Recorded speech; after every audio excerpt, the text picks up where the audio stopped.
welcome to the podcast. So excited to be here. Can't wait to chat to you. I know, I'm so excited to chat all things psychic, heart, all the things. But can you just explain to everyone before we get into all of that, who you are and what got you into what you do? Okay, great. I love that question. It's a big one. So It is. I'm known as the Heart Whisperer. I'm a healer. I'm a fourth generation psychic. I bring all that psychic stuff to my healing work.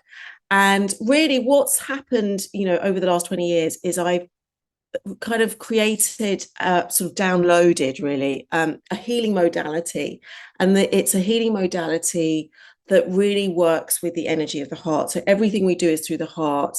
And it's heart embodied healing. It's what Manifest Your True Essence is about. And really that's my work. My work is about bringing people back to their true essence, which is really their original soul energy, and the purpose and everything that's held in that amazing part of who we are. Oh, I love that. And I think too, we forget. We forget to tap into our heart. We forget to feel. We're so busy thinking all the time and creating all these versions of things in our head when really we just have to connect back to ourselves and our true essence. So I love what you do. And was there a moment in time where, like, what happened? How did you get this epiphany that this is something that you should go into? How did you create this? Like, what was that moment like for you where like the light bulb went off? Well, I'm sure that so much of your audience, and want to say a big heartfelt hello to all of you. Everyone that's listening, is what I call, your soul curious people. And you're also, many of you are tuning into Jessica because you feel that a part of you in her story or the way that she navigates the world. And so many of you are going to be empaths. Many of you are going to have psychic abilities. What comes first? Are we born empathic, or do we become empathic because of our childhoods? Because of course, what happens in our childhoods, often we have to, if we're born into traumatic or challenging childhoods, we become hypervigilant, and so we learn how to read a room, right? But what happens ultimately is your empathy, and that part of you is a superpower, because everyone has the power to be intuitive in their own lives and to be what I call psychic in their own lives, in the sense of you don't have to necessarily be psychic for other people, but you can absolutely read the signs and become very psychic in your own world. So for me, I grew up in that world, Jessica. So I grew up with my mom, who grew up in the 60s, and she was meditating, and she was super psychic. My mom, she's like what I call the kind of negative psychic, but everything you don't want to know about, she'll tell you. But also, she gifted me with that, and also gifted me with a huge amount of her ancestral trauma too. So I came into the lifetime, as we do as souls, with a lot to do and a lot to alchemize and a lot to figure out. And remember, all of the things that we're gifted from the people around us in our families and, our original caregivers, we are being gifted lessons and opportunities to grow. And so that's the thing to think about, right? It's so tough when we go through things that don't add up or make sense, and we kind of can be really stuck in that feeling of why me, or it's only me. And actually what my work does, and all spiritual work ultimately is takes you to the same place, right? It's all different ways of accessing yourself and coming back home to yourself. And really, what I found over the last more than 20 years, I've helped thousands of people. This route through the heart is just really, really exponential. Like, it's powerful. It's super dynamic. It's pretty wild, but it's also ancient. It's the heart has been the center of everything for our ancestors for thousands of years. We have just, in modern day, sort of our industrials of modern day, and like since science really kicked in, the last sort of 100, 200 years, or 150 years, we've lost sight of that. So back to the original story, which is how did I get here? I was used to do tarot reading for people. Like, I used to work in a shop on the King's Road in Chelsea, and I used to do readings for people, psychic readings. I could do readings for people, and what would happen was they'd come in for a reading, and I'd see a future, and I would really see that that was, you're meant to write a book, or you're meant to go and start a restaurant, or you're going to be in a really amazing relationship. But I would understand, I recognize that there was so much stuff in the way of that, that they wouldn't actually, the minute they left the reading, they go back into their old thought processes of like, that's, she doesn't know what she's talking about, or that's not possible, or I don't deserve, or I'm not good enough, or whatever it is. And so I realized at that point that we have to go in and deal with those subconscious, those unconscious patterns and thought processes, which is that's where it came from. So I started my healing practice, and I bring all my psychic work to my healing practice. So when people come for a session, I get a download. In the first session, I get a download, and it's like the Akashic record of really those moments in time that have blocked them. So it might be when you were 3 years old and your sister was born, and mum just didn't notice you anymore, or it could have been that bullying that happened, but you may have been bullied from being from 4 years old, but actually at 9 something happened very specific. That so those trauma points, and I kind of get like a medical, it's like that psychic, like a download, and then like we can go in forensically and clear those blocks, which immediately feels like incredible. Yeah. Oh my God. I love that. And even like the visual of seeing like your timeline and where Yeah, things have like, the hurdles you've gone through, where you've got stuck and you think you're over it and really you're not. And there's still things that we need to unpack in order for you to grow. So it's so yeah, sad to feel that we have all these highest timelines and all the things that we could be doing if only we would allow ourselves to go into them and we wouldn't keep blocking ourselves subconsciously. So the work you're actually doing is amazing. And it's all the stuff that we hope that we're able to tap into and conquer in this lifetime. And I've heard you say something like your heart has its own electric magnetic field or something like that. How yeah. how can you describe that to people, and what do you mean by that?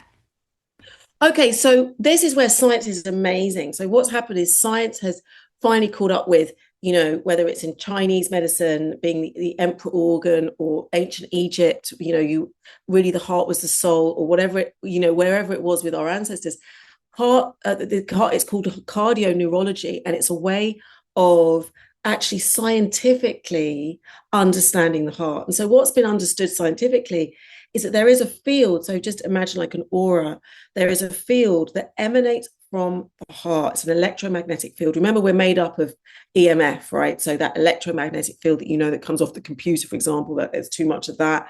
But actually, there's this powerful electromagnetic field. So imagine this aura that's 100 times more powerful than the one that is emitted by the brain. So when you walk into a room, what people are feeling, they're feeling your heart energy. Okay. And also that power, the power of the heart really powers up your auric field too. So if you meditate on the heart, and if you are sensitive or empathic, or you're looking to kind of understand what it means to sort of really ground your aura and charge your aura, when we meditate on the heart, we sit in the heart and we really focus on the heart. That's where that electromagnetic frequency, like, it becomes strong and it can protect you. But also, there's so much cardioneurology, which is just the study of the heart mind.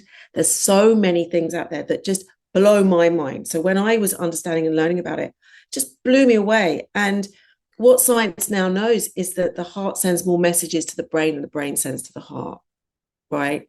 And also, what science now can prove is that most average human beings emit light photons. So photons they are particles of light made up of waves, radio frequency, these waves. And most of us emit 20 photons of light per second. When you focus on your heart and send loving kindness or love out into the world, that goes from 20 to 100,000 photons. So that's the power of this heart that is not just a pump. It's all in my book, Manifest Your True Essence, but I sort of explained some of these things at the beginning. We are sitting on like this ancient, like this incredible piece of kit.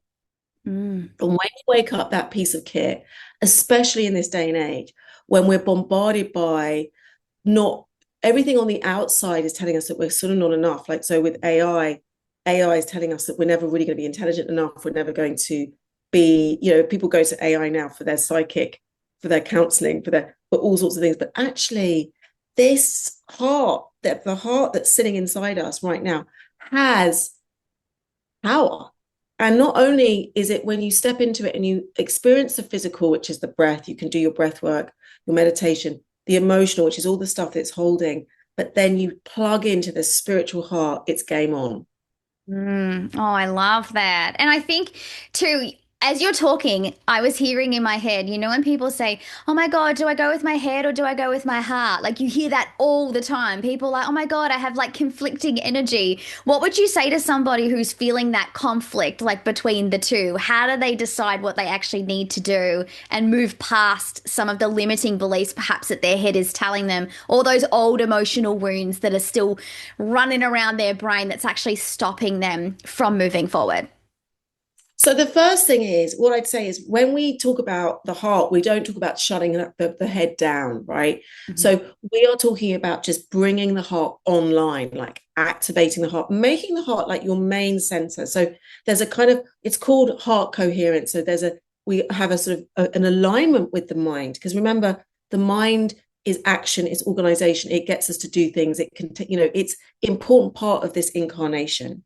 What it's about, though, is really trusting, like deepening your understanding of your heart wisdom.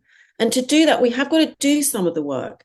So all of those limiting beliefs, all of the things that happen. So when people come and see me, we all carry the same wounds. Do not think that you're alone. You are carrying an abandonment wound. You are carrying a shame wound. Shame is a really, really big one. It's like it's a whole chapter in my book. There's meditations and journal prompts. We all carry so much shame we don't even realize. So, but there's so much to really meet inside you with those wounds. So we can't not do the work. Like we do have to do the work. It's not a matter of that stuff, that inner critic's going around and around in your head, and you sort of go back into you're going to your heart and everything's going to be okay. It doesn't really work like that. What we do is we go on a journey and we grow compassion, and it's all good, because everyone's on a journey. But I'm saying we take that journey through the heart, because what often happens is, I see a lot of people who've seen therapists, and therapy is amazing. It's so amazing, you know, but what can happen in therapy is you can go round and round in circles and not really embody the experience, or really clear or let go of the experience. Like people come and see me who are kind of therapists because they understand intellectually their story, they understand intellectually their wound, they understand everything intellectually, but they're still out of their bodies, and they still don't, their hearts are still closed. And you're going to know if your heart's closed, right? You kind of know. Like we it's like it's like a door banging in the wind. And I say that it's like it's banging in the wind, and there's some parts, something's not quite right, and you're sort of not quite in your lifetime, you're not quite in your body, you know that there's more, and those are the signs. That makes so much sense. I feel like sometimes we abandon, I feel like we abandon our hearts sometimes because we're like, oh my God, it makes no logical sense. Why is this happening to me? La la la. And you're like, oh, I'm just going to go with what my head's telling me. And it's like, no, you have to look past some of that and figure out where that's coming from. And I think as you were talking too, I was thinking a lot of other people's limiting beliefs they put on you accidentally. So if you say to someone, I'm so excited about doing this, la la la, they're going to be like, oh, well, be careful. Don't do this and make sure you don't do that. And it's already putting a damper on something that perhaps, you're really excited about from a heart space perspective. And you got to kind of move through that and be like, maybe that's just their shit. Maybe that's not actually something I need to worry about. But if you're connected to yourself and your heart space and your inner knowing, you're going to realize that that's all just projection shit. That's not actually what you need to be concerned about. How do you sort of navigate external voices and people that are perhaps not exactly doing the work, and they're trying to sort of get you to stay where you are rather than getting you to move forward or helping you to grow? They are out there, okay, and I'm going to say that to everyone. I've got a whole chapter on that in the book, at the end of the book, and I call them the naysayers. It's like the naysayers are, it's like an old medieval word, like and what it means is it's literally like no say, right? Like no, they're saying no to you. And what happens often is, we will find that there may have been a parent or a teacher or someone who has really impacted your joy and your genuine, like that sort of enthusiasm. I'm going to bring something new, I'm going to open up something new, and here it is, and I'm bringing it to the world. And there's been someone early on in your childhood that has put a dampener on that. So often we then find that we bring those people in as adults, but also it can happen anyway, right? Because just people have their own stuff. So you might be at work and you might say, look, I've got this really great idea for a new business, or I want a promotion. I'm going to go and try and get, I'm going to try and work in that company. And someone says, oh, but they're not taking people on right now. That's never going to happen. And that is to do with their fear and their projection, exactly what you say. So what we need to understand there is that line in the sand where you end and I begin. That line in the sand is like, that's your stuff, right? I understand that that's your stuff because I understand myself more today than I did before. So it's like, because I know it's the minute you really have a deep connection to what it is that you're doing or what it is that you believe in, it's not to say that we don't get challenged, but we don't get completely taken off and the path, because there's so many people out there that do want to take you off the path. And really what happens with the heart, and when we kind of sit, we're really in our connected to flow and our soul energy, and that original sort of like what I call that it's like a blueprint. It's like our blueprint. No one can take that away from you. You're so unique. You are just spending time remembering. This is not a kind of I've got to find myself. It's like you just got to remember yourself. So this time that we spend really tuning into the heart, like it doesn't have to be a big deal. It's just like a couple of minutes a day. You could just do a really short heart meditation and listen to the heart. It takes you back to this power. And there is power inside us. There's power inside the most powerless people, like however powerless you're feeling, there is power inside you. But we do one step at a time. And in terms of that line in the sand, it's about wisdom, it's about discernment, understanding, what wisdom is it's choosing not to take. I'm not going to take your stuff on, right? Your belief, what you believe about psychic work or mediumship work, or I know what I'm doing, right? I know what I do. I know what I feel. If I'm sitting down with someone, they're like, I don't believe in this stuff, or I don't believe in the angels, or I don't believe, it's like, okay, that's okay. Yeah, I Because agree. my experience of that is strong enough Hmm. and real enough, and that's what you're building every day, an understanding of yourself, a knowing of yourself. Hmm. I recognize that this seed of this dream that I have, or this idea that I have, is coming from my center, like my core, and it's going to be good. I'm just going to stick with it. And I tell you, one of the things that actually happened. So you've probably heard of Charlotte Tilbury. She's a makeup artist. I know she's big in Australia. I think she's been to Australia recently. And she is a very, very old friend of mine. So I knew Charlotte when she was waiting tables, right? She was waitressing and she was living in 2 rooms, and she just finished makeup school. And I remember I did a tarot reading for her. And in that reading, it was like really clear as day. Like her people came in and it was like, she's going to be the next Estee Lauder. She's going to be huge. Right. And I said to Charlotte, I was like, you are going to be the next Estee Lauder. You're going to be huge. And most people waiting tables with that dream or that idea would think either, well, maybe she doesn't know what she's talking about, or I don't know, or maybe not. That's a bit of a big dream. And she just said, yeah, I know. That's exactly what I'm going to be doing. Right. And so what happened when she left was, she got behind her dream every day. Okay. And that was also when I realized that most people don't do that. And that's what I need to help. That's what I need to help them with. So I'll just say, that dream, I'll put it's like it's on your timeline, but you just may not meet it, because there's a Yeah. belief system that says, why should you be the next Estee Lauder? You're a makeup artist. There's millions of makeup artists out there, right? Hmm. So we want to think about, how we grow that dream, how we really, nurture and nourish these ideas that we have that drop in from spirit that are part of our, they are part of our soul's time on the planet to do and experience and explore. And it's an adventure too. So, we don't want to be absorbing all that negative energy from the people in the street who, it's like when I became a TV presenter and, working at the BBC, and I was the worst PA, personal assistant known to man, but I used to get in the lift and I say, I'm going to be a TV presenter. And everyone would say, no, you're not. Right. But I had to really just nourish that myself. So I just to manifest that. And so that's the thing is it's wisdom and discernment and listening more to your heart so that you can know yourself more.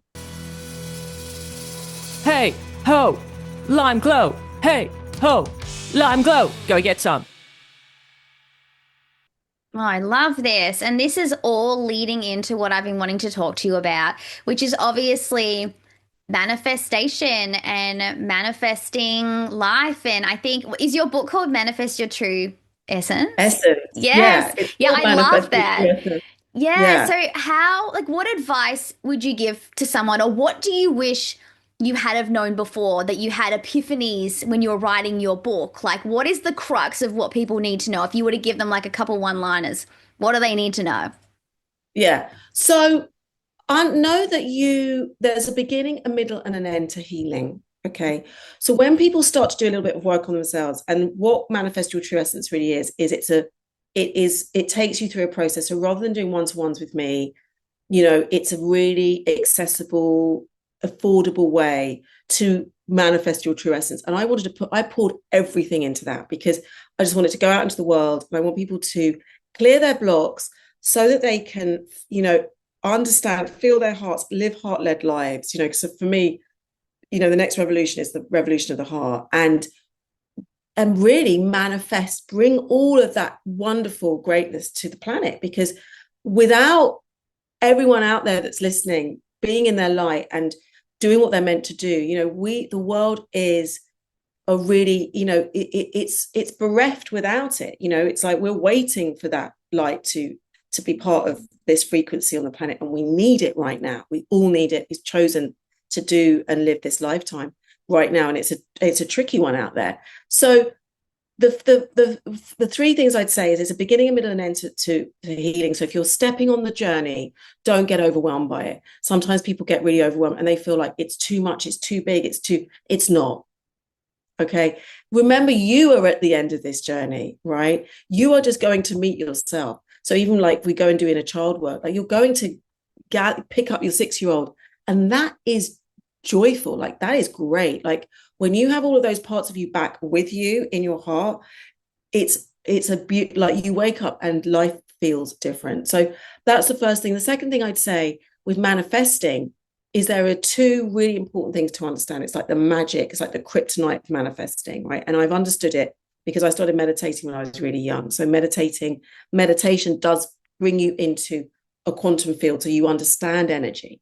And it's like I was talking about Charlotte. Charlotte really understands energy. When we manifest, you have to be really focused, but also really surrendered. So we do not white knuckle around manifestation. Right, be really clear with your intentions, come back to your intentions, be really clear about them, but we also let them go. So we don't do that thing of like, I need a new man, I need a new woman, I need a new house, I need a new dog, like we don't white knuckle around that stuff, right? We are surrendered. So that's that trust. We're really working on that. And it's two truths at the same time. Focus and release, focus and surrender. So that's why with you can do as many vision boards as you like, but it's like you'll get to a ceiling, and if you are coming from that fear-based place.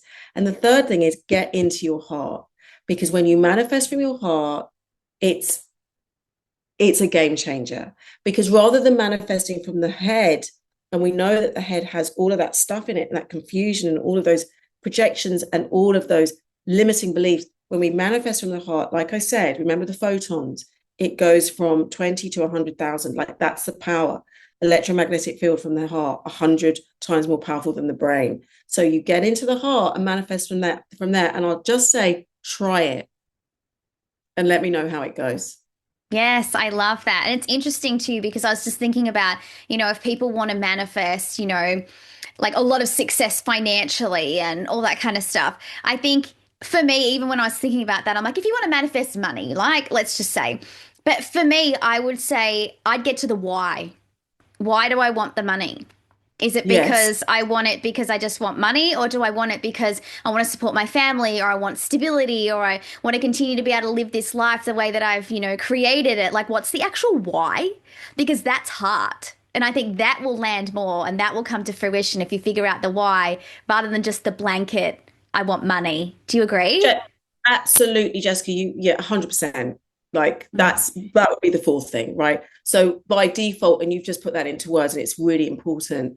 What the heart takes you back to is the why. It takes you back to the real foundation, and from that foundational place, we are more in tune, we're more in flow, we're more connected, and we will manifest more because often when we have these ideas in the head, the stuff that comes from the ego, right, which Yeah. is all of that, the ego stuff, which often is we're trying to manifest things to fill the gap, Mm. right? And we're feeling whole. And it's not that you don't have to, choose to be abundant, because of course we want to choose to be abundant and do all of those things. But the filling of the whole means that you'll never actually, again, it's very white knuckling, it's very fear based, and also you'll never find happiness that way, right? Hmm. I Not agree. not complete happiness. Mm. There's a part of you that actually just doesn't feel like you're enough. We just need to also understand and be with that. Yes. And I think too, one of the things that was like sparking, as you're talking, all these ideas are flying into my brain. I'm like getting all these downloads.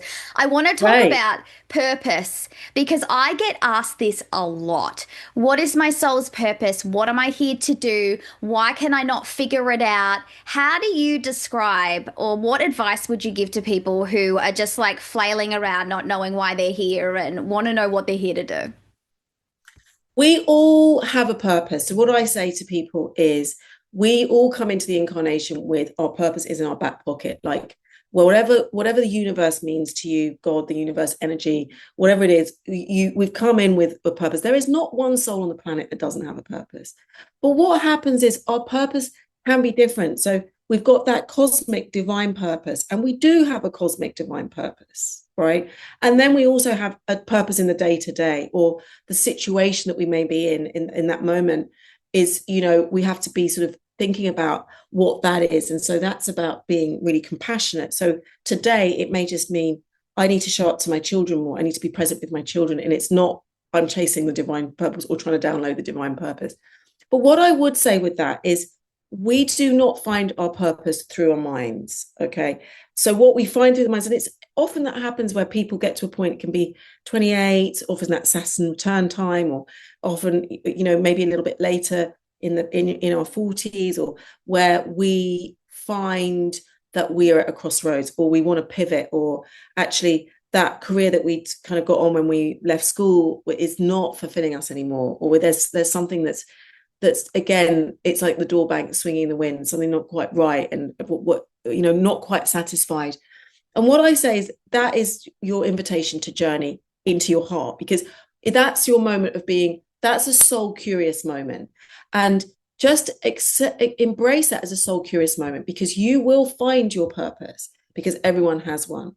And often, it doesn't have to be, it's not necessarily this idea of a big saving the world type of purpose, but it'll be something. Now, there'll either be something that there's a talent that you have, or something that you've always wanted to do, or there'll be something that you need to, it's about being compassionate with yourself enough to sow those seeds. And that's also to do with self-love, right? Trusting yourself and feeling brave enough to do that, and courageous enough. So it's like you take a step at a time, and however you manifest your light, however you manifest your soul's energy, however your soul chooses to express itself in this lifetime, know that it's enough. So we don't have to be looking out for the big things, right? We just don't.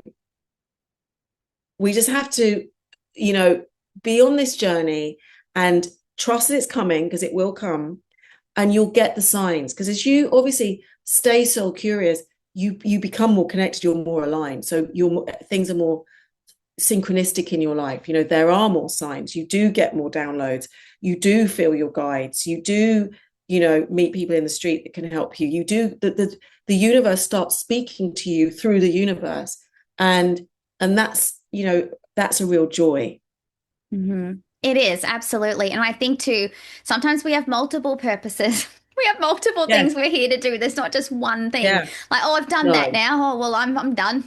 I could go and nap Yeah. until I'm dead. Like, that's not a thing. Yeah. Like, you will continue to grow and learn and expand as time goes on, and there will be a different purpose for Absolutely. different chapters of your life. And I think Yeah. if we're so fixated on what am I here to do? Quick, I want to do it. That's almost like a why? Like, why do you have to know that right now? Or why are you trying to race through the journey? It's like, why Yeah. don't you just let it unfold? Because it's so much more magical when you don't strangle things, like you've been saying, Yeah. when things just appear and you're like, oh, that's interesting. Or, oh, I never knew that I would do something like that. Like, sometimes the magic's in not knowing and in the mess, really.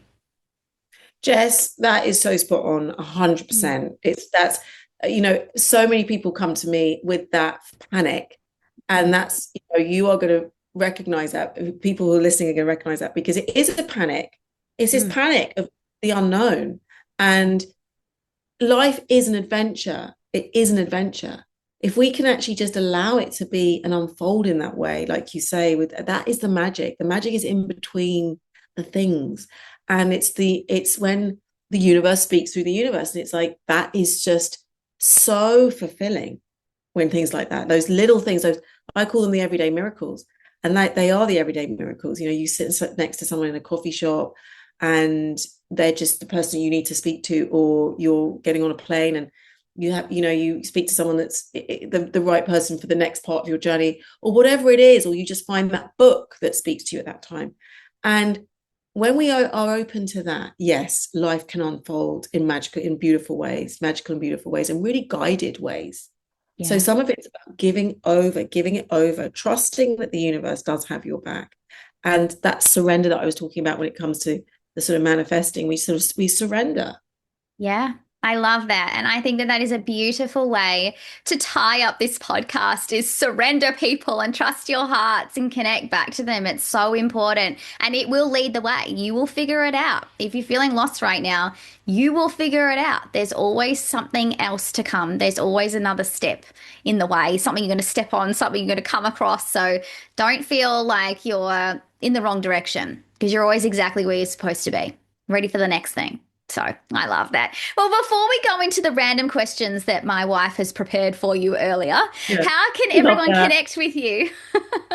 You can connect with me. You can buy the book. I think it's in your W stores in Australia. It's on Hmm. Amazon.